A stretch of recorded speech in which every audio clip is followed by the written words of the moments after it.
have you ever found yourself in a situation where you thought at first what you were about to do was a fantastic and even brilliant idea, only to moments later absolutely regret everything you just did? Okay, so for me, it was the summer of 2007. Some of you, maybe you weren't alive at the time. Many of you, like me, were, so I'm getting old. The iPhone was just invented, okay? Transformers was in the theaters, and people were still listening to Akon. I mean, what a time to be alive. And my friends and me at the time were absolutely dead set on spending as much time in the summer in the sun. It was one of those perfect summer days as a kid. The sun is out, it was warm, we had no responsibilities, maybe than just being home at 9 p.m. And we had spent the entire morning skateboarding downtown by the ocean. And by the time it was noon, we were sweaty, it was hot, and we just needed to cool down. And I decided the best way to cool down was to jump off the harbor into the ocean. Okay, so many of you know where this is going. At the end of the harbor, there was a bridge, okay?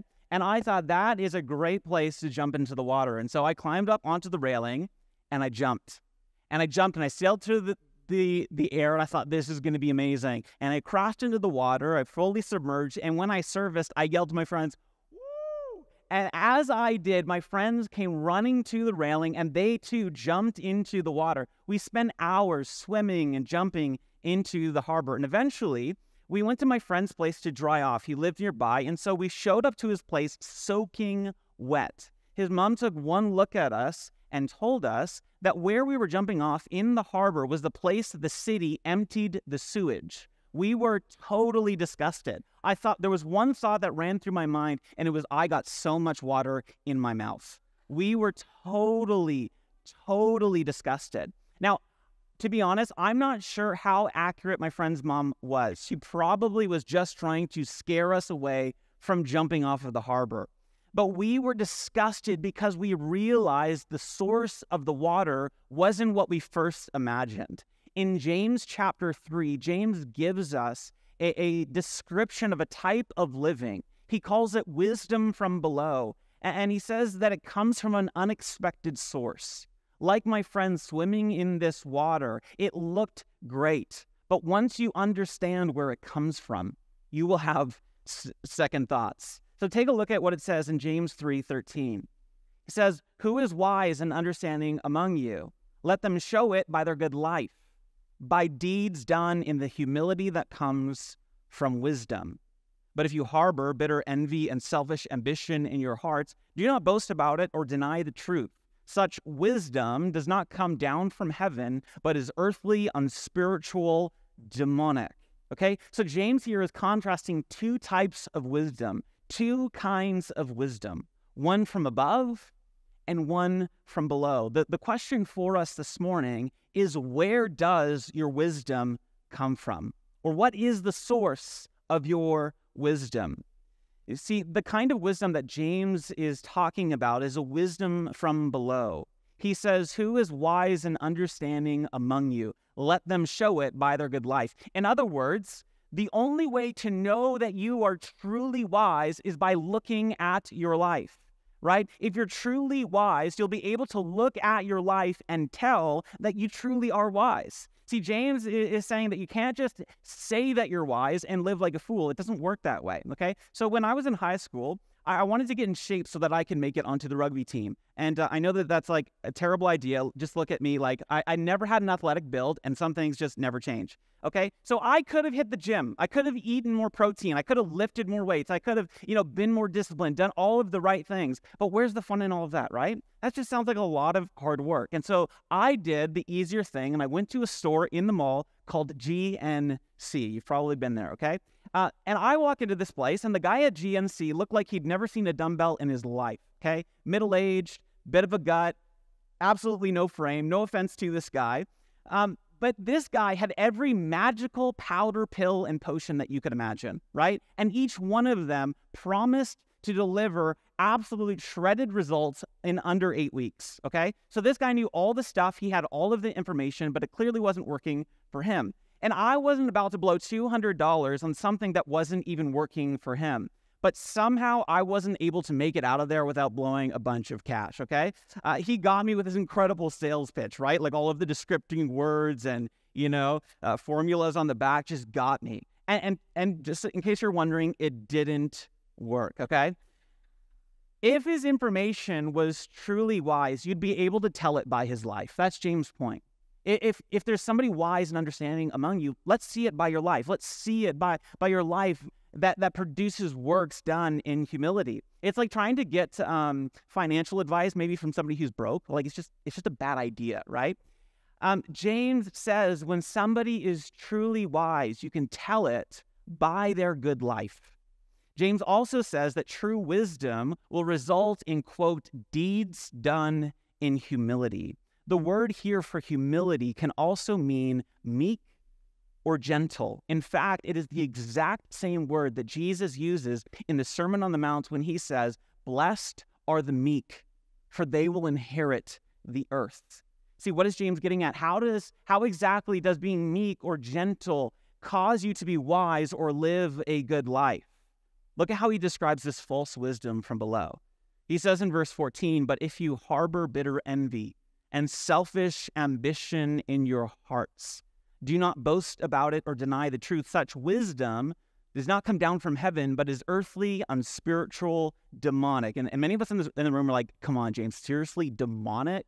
Right? Like, this is extreme. This seems like intense language. Demonic, really? Like, growing up, it was Harry Potter, heavy metal, like scary movies. These things were demonic, right? And it was like the satanic panic of the early 2000s where you just like hide your kids from everything. Like, everything had like a demon hiding behind it. And for some reason, Gandalf was like totally chill. Like, he was the good wizard. But Harry Potter was like a spawn of Satan somehow. And like watching a movie of like a little boy who went to wizard school and somehow opened up a portal and like, possessed your kids or something like that. This was the air we breathed. And my parents made me like burn my Pokemon cards because they were somehow demonic too. I think our views of the demonic come more from Hollywood than they do of Jesus of Nazareth in the New Testament, right? Like many of the things that we think about the demonic and how the demonic works is more superstition and Hollywood drama. But James says the demonic looks quite different. He says that it looks like bitter envy and selfish ambition. See, the word translated here as bitter envy is the Greek word zelos. It's where we get our English word zealous. This word conveys the idea of being filled with passion or even anger for something that you care deeply about. It can describe somebody who's militant in their religious way, or they are even fanatical. This was also the name of a growing political movement in the first century. As James is penning this letter to this church, there is a political movement in Israel known as the Zealots. See, the Zealots were fed up with the moral corruption of the Roman Empire. The Romans made it hard for the Jewish people to worship their God. They forced the people to even bow the knee to Caesar and hail him as a god. On their coins read Caesar, son of the gods. See, they were required to show loyalty to Rome over showing loyalty to Yahweh. This would be like having to bow the knee and worship the prime minister and having to decide, am I going to worship him or am I going to worship the God of the Bible? See, the Jewish people wanted to drive out the Romans from the land of Israel and liberate the people that have held them in bondage and captivity. They wanted to, quote, take back their nation for God. See, they were inspired by a man named Judas Maccabee. You can read about him in all of the Maccabean letters. And Judas Maccabee, his nickname is Judas the Hammer, okay? If that sounds like a WWE wrestling name, that's because it pretty much is, okay? Judas Maccabee came in and he threw down on the Greeks and he came to expel the pagan ways of the Greeks from the land of Israel. He wanted to free his people from the pagan ways and from their pagan worship. And the thing is, they won. They won their war for truth, a war for religious freedom, and their war in the name of God. They overthrew their enemies and drove out their pagan ways. But by the time that Jesus finally came on the scene, Israel was once again occupied. But this time it wasn't the Greeks. This time it wasn't Egypt. This time it was the Romans. See, the victory that Judas Maccabee gave to the people of Israel was very short-lived. And at the time that Jesus came on the scene, they were waiting for the Messiah to finally arrive and liberate them from the oppressor. They were waiting for a Messiah who would come and be like Judas the Hammer and would throw down on the Romans and liberate them from captivity. They wanted the Messiah to take back their nation for God. But listen to me. Jesus didn't do that.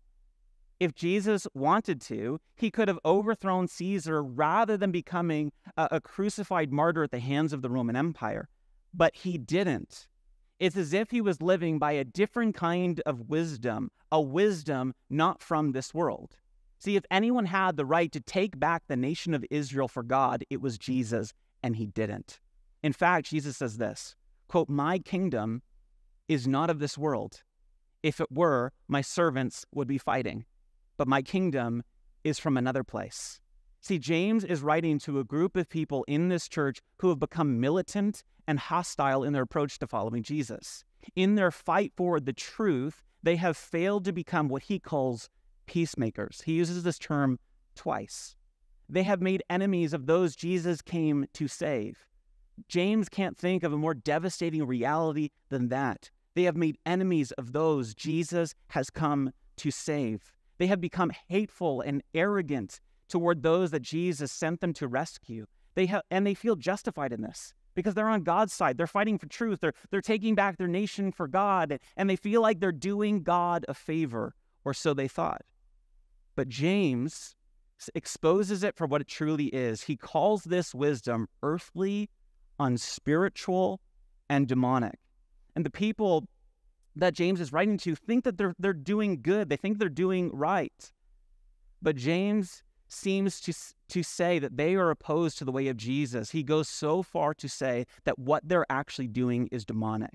Their way of thinking is fueled by a different kind of wisdom than the kind that comes from God. And it's what Paul calls the appearance of wisdom. See, what their actions reveal is they don't understand the heart of God. They don't understand the heart of the Father. See, what if Jesus laid down his life instead of taking back Israel for God because he knew that political power isn't what would change the world? What if the real enemy for Jesus wasn't Caesar? What if it was actually something far more dark and sinister? See, what's interesting is the word that James uses for selfish ambition is a word that's not found anywhere else in the New Testament. The only person who uses it prior to here when James pens this word is Aristotle. And Aristotle used this word to describe somebody who's seeking to gain political power. One lexicon defines this word as quote, self-seeking pursuit of political office by unfair means. See, James is confronting a group of people who are trying to take and gain political power in Jesus' name. They're trying to take back their country for God. They're fighting for the truth, but the way they're doing it is unloving and harsh. See, it's if James believes that true and meaningful change doesn't come about through gaining political power. Instead, the only way to change the world is by enemy love and overcoming evil with good. But listen to me, that doesn't sell today. That is not going to make the top list of movies in our time and day, right? Like who's going to watch a movie where the hero dies for the villain and loves his enemies? That's not what we want. We want vengeance. We want bloodshed. We want action. We want John Wick and Clint Eastwood, not Jesus of Nazareth. But James says that this kind of thinking is earthly, unspiritual, and demonic. Now, James has already gone so far as to be harsh and say that their faith is no better than demons, that their tongues are lit on fire by hell, and now he is so bold as to say that their wisdom comes from demons and not from God. And I'm like, wow, somebody has definitely woken up on the wrong side of the bed. Like, James, have a cup of coffee before you pen another word, right? Like, why does he use such harsh language? Why is his words filled with such dark descriptors? I wonder if it's because this looks so spiritual. It looks so good and honest. It appears to be genuine and godly. It looks like what they're fighting for is right.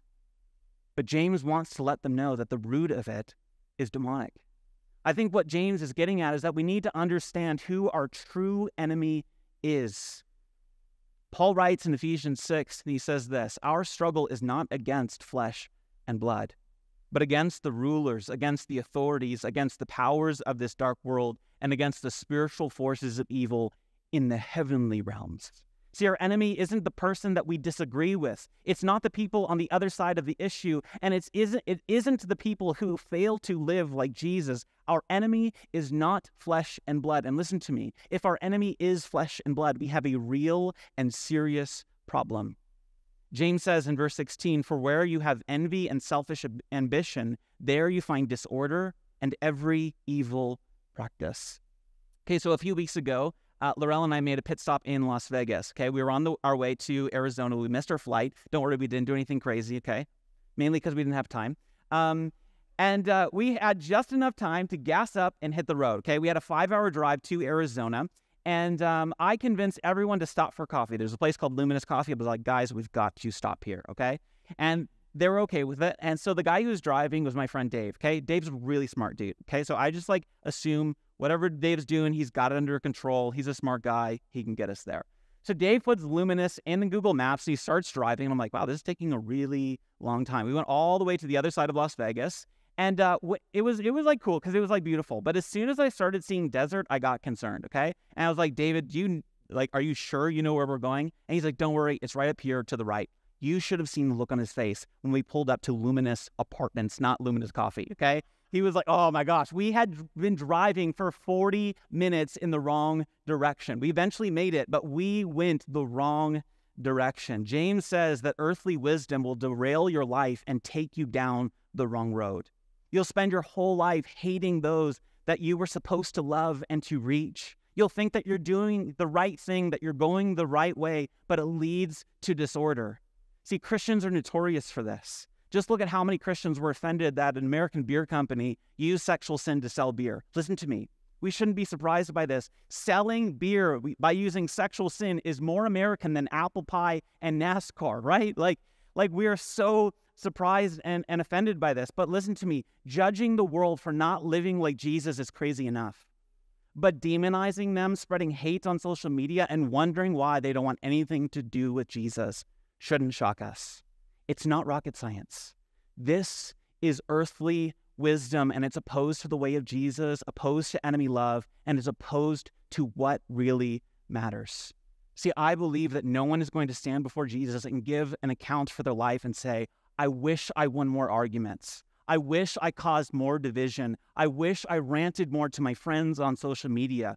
See, we live like this, and we buy into the wisdom of the world. And in the end, the only thing we will do when we see Jesus face to face is say, I wish I would have loved my enemies. I wish I would have been more sacrificial the way you were, Jesus. I wish I would have talked more about you than my political opinions. I wish I would have shown the world what it truly looks like to love my enemies. We are going to stand before Jesus, and I do not think we are going to regret the fact that we laid down our opinions and our thoughts to love the world like Jesus did. We should care about truth and holiness. I am for that. I understand the desire to fight for truth. I am for truth. I am for holiness. But bashing the world for not living like Jesus does not help. James calls this unspiritual, earthly, and even demonic. See, James writes in verse 17 that the wisdom that comes from heaven is first of all pure, then peace-loving, considerate, submissive. He calls it full of mercy and good fruit, impartial and sincere. Look at the word he uses, peacemakers. Peacemakers who sow in peace reap a harvest of righteousness. See, that's what should mark the life of a follower of Jesus. Are you pure? Are you peace-loving? Are you considerate? Are you known by others as one who is a peacemaker? Is this how people would describe your life? Is this how people would describe your actions and your demeanor to the world? See, James here brings to mind Jesus' blessing in the Beatitude. He uses 3 words from the Beatitudes, the meek, the pure, and the peacemakers. This is Jesus' blessing to those people. Blessed are the meek, for they shall inherit the earth. Blessed are the pure in heart, for they shall see God. Blessed are the peacemakers, for they will be called children of God. See, true wisdom that comes down from heaven is about making peace.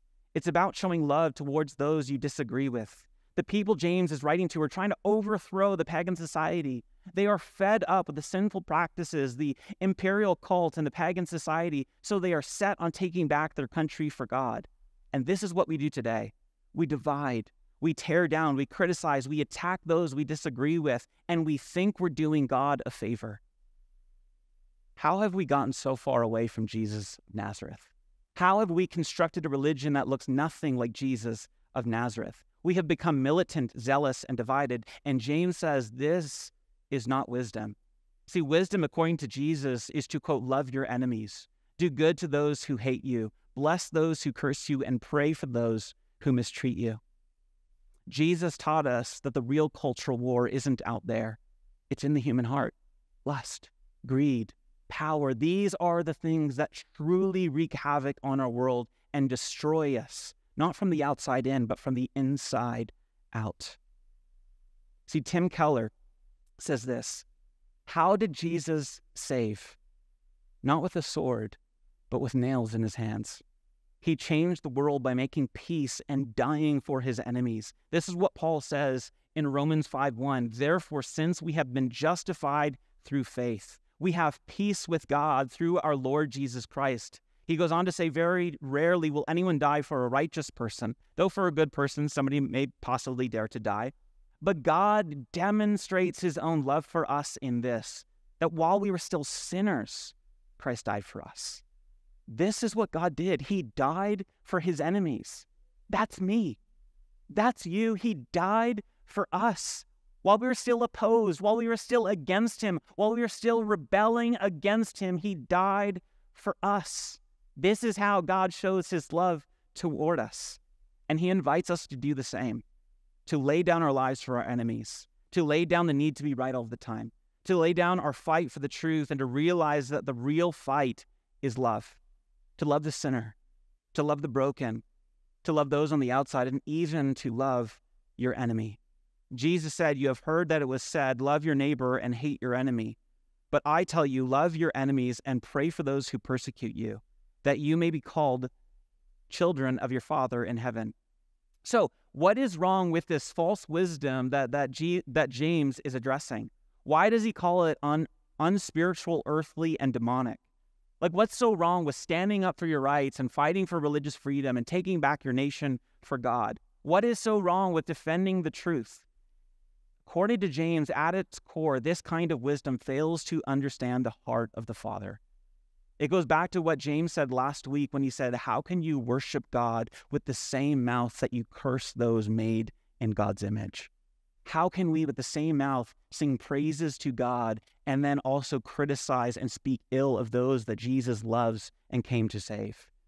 Will Willimon writes that the basis of ethics of Jesus is not what works, but rather the way that God is. Cheek turning is not advocated as what works. It usually does not. But it is advocated because this is the way that God is. God is kind to the ungrateful and the selfish. We seek reconciliation with the neighbor not because we feel so much better afterward, but because reconciliation is what God is doing in the world through Christ.